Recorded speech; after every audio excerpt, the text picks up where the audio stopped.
제가 정리해둔 바로 서브웨이예요. 서브웨이도 진짜 오랫동안 일했는데 제가 오늘 이렇게 오랜만에 각을 잡고 카메라를 켠 이유는요.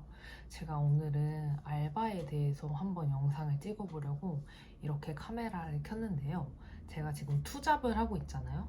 약국이랑 카페를.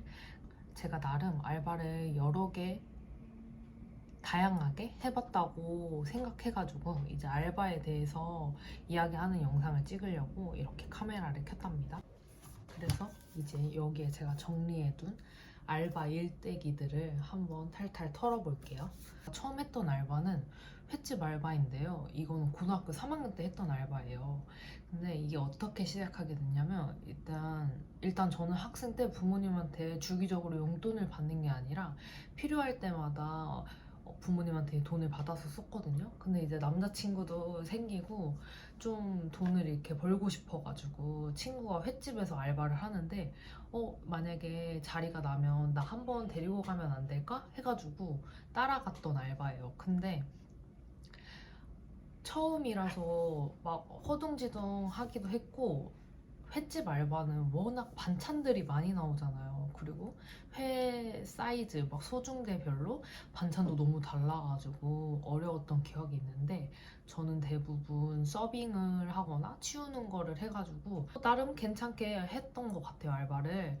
제가 매일매일 나가거나 뭐 주기적으로 나가는 게 아니라 사장님이 이날 알바가 필요하다고 말씀하실 때 친구랑 이제 그날 시간이 되면 가가지고 학교 끝나고 가가지고 알바를 진짜 가끔씩 하던 거여가지고 엄청 힘들었던 기억은 없어요. 그리고 주말에도 몇 번 나가봤는데 주말에 이제 나갈 때는 거기 주방에서 일하시는 분들이 음식도 만들어 주셔가지고 맛있게 점심도 먹고 알바가 끝나면 사장님이 집까지 데려다 주셔가지고 사장님들도 너무 좋으시고 거기 일하시는 아주머니 매니저님들도 너무너무 좋으셔서 되게 재미있게 일했던 기억이 있어요. 그리고 아무래도 학생 때니까 친구들이랑 그렇게 일을 하는 게 생각해보면 되게 재밌었던 것 같아요. 두 번째 했던 알바는 세븐 스프링스라고 혹시 아세요? 예전에 유명했던 뷔페집인데 여기에서 한 2개월 정도 일을 했었는데 그냥 이거는 뷔페집 이런 패밀리 레스토랑은 워낙 힘들기로 유명하고 계속 돌아다니면서 빈 접시 치우고 뭐 음식 관리해야 되고 이래서 2개월 정도 일을 하고 그리고 세 번째 일했던 곳은 돈가스 집인데 돈가스 집은 제가 이제 자취를 시작하고 처음으로 한 알바인데 이제 나도 생활비를 좀 보태야지 하고 시작하게 된 알바예요. 근데 돈가스 집은 여기도 대학가 주변이어서 그런지 사람이 진짜 엄청 몰렸어요.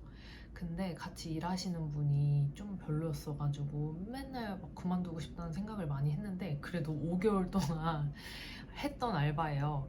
여기는 뭐가 좀 그랬냐면 같이 일하시는 분이 요리를 하시는 분이었는데 그분이 약간 책임자셨어요. 근데 되게 앞뒤가 다른 사람이라 막 자기가 부탁할 일 있으면 막 되게 유하게 사람한테 얘기하고 아니면 되게 뚱하게 사람을 대해서 되게 기분을 나쁘게 하더라고요. 그래가지고 5개월 동안 다니다가 그만뒀고 서브웨이예요. 서브웨이도 진짜 오랫동안 일했는데 무려 2년 동안 일을 했답니다.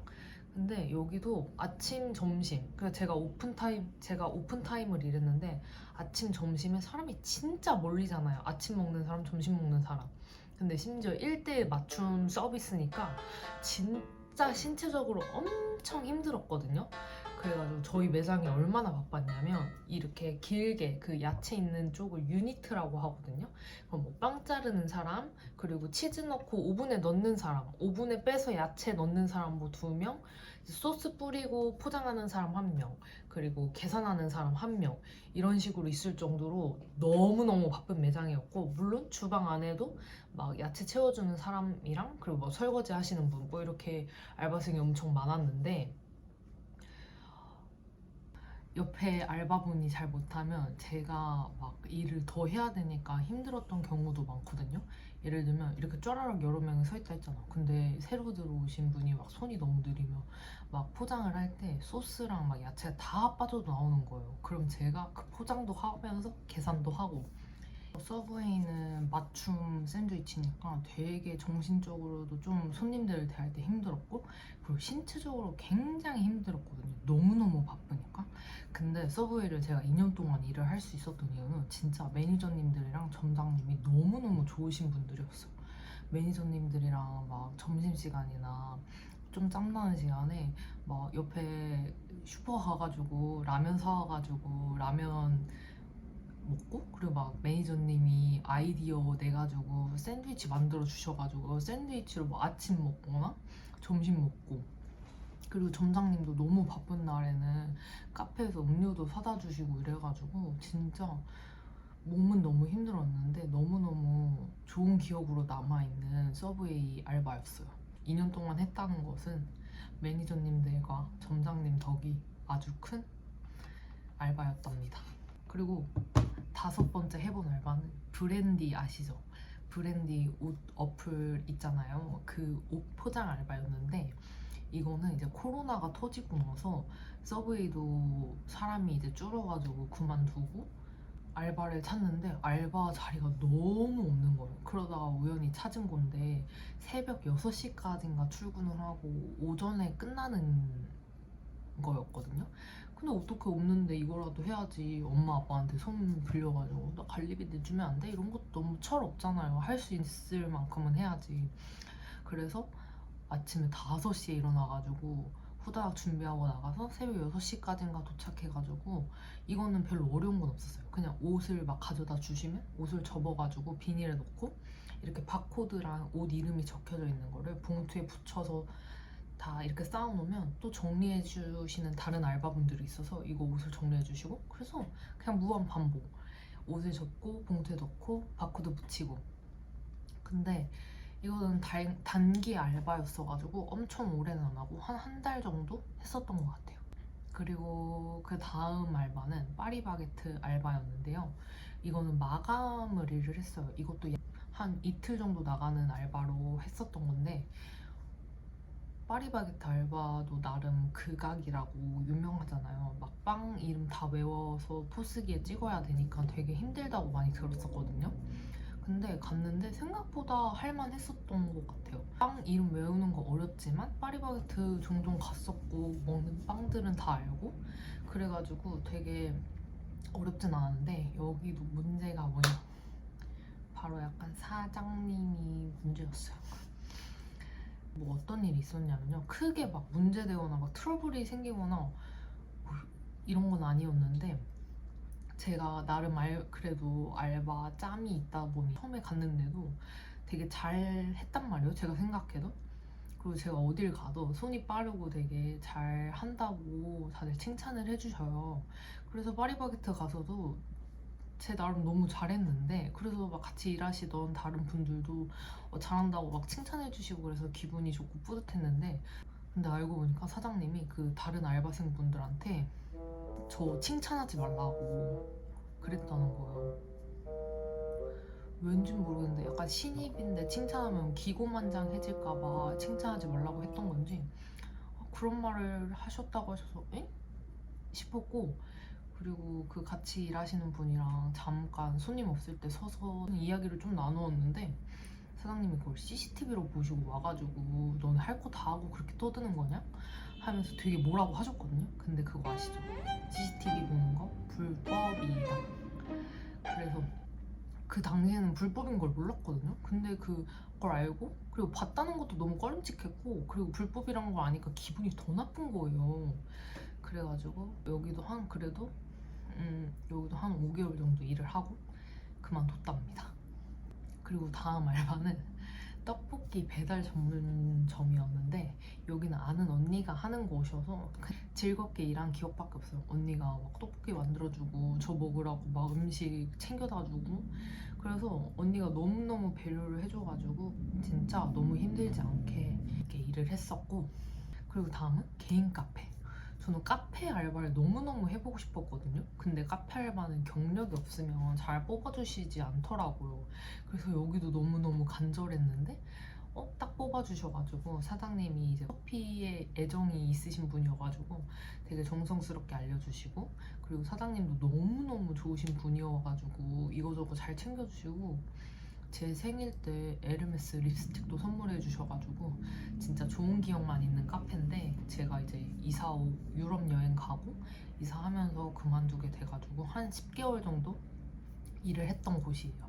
그리고 이제 남은 알바는 약국이랑 지금 하고 있는 카페인데, 약국 알바는 지금 한 3년째 하고 있는 것 같은데, 저번에 이제 유럽 여행 간다고 그만뒀다가 어쩌다 보니까 다시 시작하게 되고 시작해가지고 지금까지 하고 있는데, 제가 약국을 이렇게 오랫동안 일할 수 있는 것도 약사님들이 정말 정말 너무너무 좋으신 분들이에요. 지금까지 일을 하고 있고, 개인 카페도 이제 이사 와가지고 또 새로 카페를 구해보자 해가지고 구한 곳인데, 여기도 진짜 사장님이 정말 정말 좋으신 분이고 같이 일하는 언니도 너무너무 좋아가지고 정말 사람에 대한 스트레스는 없이 지금 일을 하고 있는 것 같아요. 약국 같은 경우에는 무슨 일을 하는지 궁금해하실 수도 있는데, 제가 약국에 대해서도 영상을 찍을 예정이거든요. 근데 간단하게 말씀드리면, 제가 조제실 안에서 되게 잡다한 일들을 많이 하는데, 약국이 좋은 점은 저는 서브웨이처럼 제가 손님이랑 1대1로 마주할 일이 많지 않아가지고 오히려 스트레스가 훨씬 덜 한 것 같아요. 그래서 약국이랑 제가 잘 맞는 것 같기도 하고, 그리고 카페 같은 경우에는 커피 내리는 것도 너무 재밌고, 제가 그리고 커피를 엄청 좋아하다 보니까 그냥 카페에서 일하는 것 자체가 되게 재밌더라고요. 그래서 지금 요즘은 되게 만족하면서 알바를 하고 있답니다. 그리고 알바들 중에 가장 힘들었던 알바 궁금하시죠? 가장 힘들었던 알바는 정신적으로 힘들었던 알바는 돈까스 집이랑 파리바게트, 그리고 신체적으로 힘들었던 알바는 아무래도 서브웨이 같아요. 근데 다들 아시죠? 정신적으로 힘들면 더 일하기 싫고 일하기 힘들다는 거. 그래서 진짜 최악이었던 파리바게트와 돈까스 집이에요. 근데 서브웨이도 케이스 바이 케이스겠지만, 저는 진짜 좋으신 분들과 일을 해가지고 이렇게 좋은 기억으로 남아있지만, 서브웨이 해보신 분들은 정말 진상도 많고 너무너무 모든 게 다 까다롭기 때문에 막 그 채워야 되는 거, 뭐 치즈를 어떻게 놓고 막 이래야 되는 게 너무 매뉴얼이 많다 보니까 서브웨이 알바에 안 좋은 기억이 있는 분들도 무조건 있을 거라고 생각해요. 그리고 서브웨이가 제가 오픈 알바를 했다고 했잖아요. 근데 오픈 알바가 굉장히 또 힘든 게, 야채를 다 씻어가지고 다 손질을 해야 돼요. 그래서 막 이렇게 기계라고 해야 되나? 슬라이스 기계 같은 게 있고, 그리고 뭐 오이나 양파 같은 거 자르는 기계도 또 따로 있거든요. 이렇게 돌리는 거. 근데 저는 거기에 손을 여러 번 다쳐서, 한 번은 손이 제대로 벼가지고 응급실 간 적까지 있어가지고, 진짜 매니저님들 아니었으면 정말 너무 최악의 알바로 남았을 거라고 생각해요. 그리고 그래서 저는 알바할 때 굉장히 중요한 게, 같이 일하시는 분들이 얼마나 좋으신 분들이냐 같은데, 제가 파리바게트랑 돈까스 집을 최악으로 뽑는 것도 같이 일하는 사람들이 너무너무 별로였기 때문에 그렇게 뽑는 거라서, 정말 일할 때는 같이 일하시는 분들이 너무너무 중요한 것 같아요. 물론 알바뿐만 아니라 어디서나 그렇다는 거 아시죠? 그리고 이 중에서 가장 추천하는 알바는, 저는 지금 제가 하고 있는 약국이랑 카페인 것 같아요. 되게 커피 내리고 음료 내리는 게 저는 되게 재밌더라고요. 그래서 손님들이 진짜 진상이신 분들이 아닌 이상 커피 내리는 거 너무 즐겁고, 그래서. 그리고 저는 일을 할 때 되게 효능감, 자기 만족을 되게 중시하게 되더라고요. 왜 이런 게 중요하지? 라고 생각을 해봤는데, 저는 이제 약간 제가 특정한 부분에 예민한 것들이 있어요. 근데 너무 막 제가 돈 버는 기계처럼 나갔다 일하고 들어오고 나갔다 일하고 들어오고 이게 반복되면 저 스스로가 정신적으로 되게 우울하고 피폐해질 것 같은 거예요. 그래서 생각을 바꿔서 약국 일을 하면서도 제가 할 수 있는 일을 찾으면서 만족을 하고 성취감을 어느 정도 느끼고, 이렇게 느낀 것들을 제 일상에 이제 에너지원으로 활용하는 거죠. 거기서 얻은 그런 만족감들을 이제 집에 와서 제 할 일을 할 때 이제 시너지 효과를 주기 위해서 되게 노력하고, 그래서 그런지 저는 이제 프랜차이즈 알바가 안 맞더라고요. 프랜차이즈 알바는 너무 매뉴얼도 많고 진짜 내가 기계인가? 라는 생각이 들어서 저는 개인적으로. 그래서 저도 처음에는 제가 프랜차이즈 알바 맞지 않다는 거를 몰랐는데 일을 이제 여러 개 하다 보니까 프랜차이즈 알바는 지금 아예 하지 않고 있는데 아예 지원도 안 해요. 그래서 이제 알바를 하면서도 자기와 맞는 알바를 찾는 것도 굉장히 중요한 것 같아요. 어쨌거나 주기적으로 나가야 하는 일이니까 이게 자기가 맞지 않으면 정말 나가는 시간이 너무너무 고통스럽고 괴롭잖아요. 그래서 여러 개 해보면서 자기와 맞는 알바를 찾는 것도 굉장히 중요하다고 생각해요. 그리고 또 중요한 점이 시간 활용이라고 생각하는데요. 저는 이제 시간 활용을 최대한 하려고 노력을 하면서 알바를 구해가지고 지금 딱 패턴이 완벽히 맞아 떨어지거든요. 약국을 이제 오전에 나가서 근무를 하고, 그리고 낮 시간부터 저녁 시간은 제 할 일, 그 뭐 녹음이나 이런 걸 하고, 그리고 저녁에 이제 카페 알바를 가고. 그래서 이 패턴이 저한테 너무너무 잘 맞거든요. 약국을 오전 알바를 고집하는 이유가 오후 시간을 제 시간을 쓸 수 있어가지고 오전을 근무하는 건데, 오전을 근무하게 되면 늦잠을 잘 수도 없고 그리고 너무 늦게 잘 수도 없으니까 이게 게을러질 수 없는 패턴인 거예요.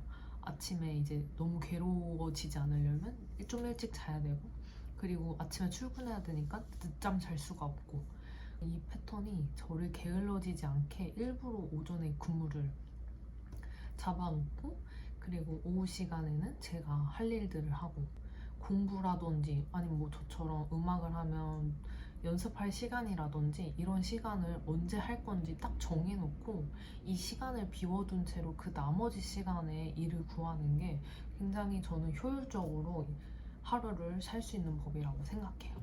여기까지 제가 했던 알바들과 그리고 무슨 알바를 추천하고 무슨 알바가 힘들었는지 말씀드렸는데요.